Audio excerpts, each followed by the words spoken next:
Matagal-tagal na rin simula nung ginawa yung crafter. Kaya naman ngayon, kung hindi nyo pa alam, tuturuan ko kayo kung paano nga ba gumawa ng automatic crafter. At napakasimple lang niyang gawin. Simulan natin to sa paglalagay ng crafter. And gusto ko mag-craft ng iron block, kaya lalagay ko to sa 9. Mag-click ako ng 9 na grid. And then comparator. At kung maglalagay tayo dito na redstone dust, makikita nyo na 9 yung power niya. Kasi nga 9 yung nilagay natin dun sa loob ng crafter. And then sunod, maglalagay tayo ng another crafter dito lang.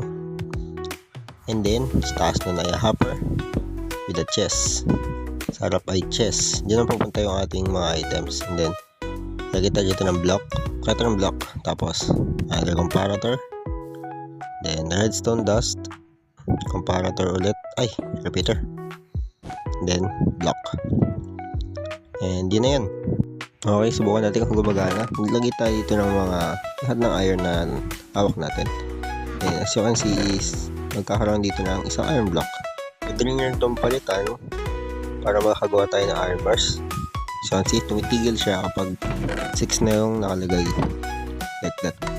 Yun lang. Subscribe